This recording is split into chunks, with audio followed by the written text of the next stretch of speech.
हैदराबाद की एक family America जाने की तैयारी कर रही थी। मकसद था अपने बेटे की ग्रेजुएशन सेरेमनी में पूरे परिवार का साथ होना। लेकिन यूएस वीजा इंटरव्यू के बाद जो नतीजा आया उसने हर किसी को हैरान कर दिया और निराश भी कर दिया। दरअसल माता पिता को B1 B2 वीजा यानी कि विजिटर वीजा मिल गया, लेकिन उनके छोटे बेटे को रिजेक्ट कर दिया गया। लेकिन सवाल यह है कि किसी एक व्यक्ति के साथ ऐसा क्यों हुआ है, इसका परिवार पर क्या असर पड़ा है और आप इससे क्या सीख सकते हैं। चलिए आपको सब कुछ बता देते हैं इसी वीडियो में। नमस्कार, मैं हूं नेहा आपके साथ और आप देख रहे हैं NBT Tech Ed। दरअसल जिस परिवार की मैं बात कर रही हूँ वो अमेरिका के लिए B1 B2 विजिटर वीजा के लिए अप्लाई करने गया था। सभी का इंटरव्यू एक साथ हुआ, रिस्पॉन्स आया, परिणाम आया, रिजल्ट आया तो देखा कि माता पिता को तो वीजा मिल गया है, लेकिन छोटे बेटे का जो एप्लीकेशन है ना उसे रिजेक्ट कर दिया गया है। अब परिवार के सामने मुश्किल ये है कि बेटे के बिना ट्रैवल करना सही होगा या फिर दोबारा अप्लाई करने का रिस्क लेना चाहिए। अब देखिए, इस पर परिवार का कहना है कि उन्हें कोई क्लियर रीजन तो नहीं बताया गया कि क्यों रिजेक्ट हुआ। कॉन्सुलेट ने बस सामान्य सा रिजेक्शन नोटिस दे दिया। ग्रेजुएशन जैसी खुशी के मौके पर पूरा परिवार साथ रहना चाहता था, लेकिन एक सदस्य के छूट जाने से उनका पूरा प्लान डगमगा गया। यह अनसर्टेनिटी और ट्रांसपेरेंसी की कमी उन्हें और भी ज्यादा परेशान कर रही है।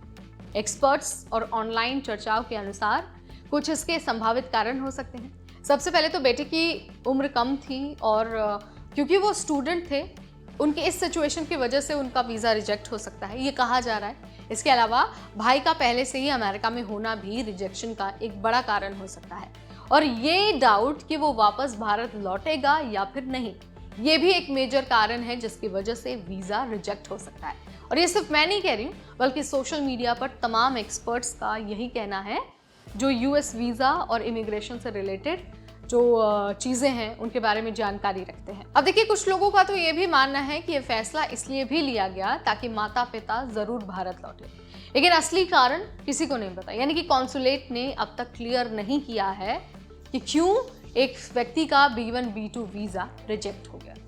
अब देखिए, ये मामला एक अहम मुद्दे की तरफ इशारा करता है। मुद्दा ये है कि B1 B2 वीज़ा फैसलों में ट्रांसपेरेंसी जो है वो बहुत कम है। एक ही परिवार, एक ही इंटरव्यू, लेकिन जो रिजल्ट है वो अलग अलग आया है। ऐसे फैसले न सिर्फ परिवारों की योजनाओं को बिगाड़ते हैं, परिवार की प्लानिंग्स को बिगाड़ते हैं, बल्कि इमोशनल और जो फाइनेंशियल स्ट्रेन है वो भी बढ़ा देते हैं।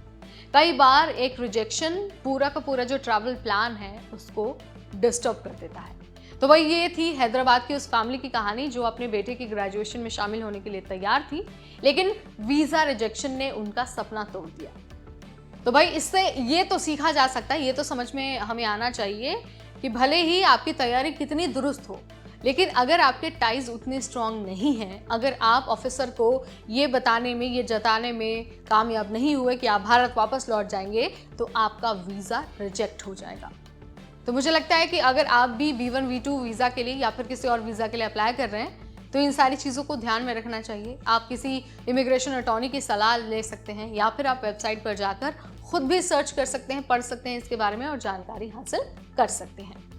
इस वीडियो में फिलहाल इतना ही। अगली बार फिर आएंगे नई जानकारी लेकर। Till then, this is me Neha Upadhyay, signing of.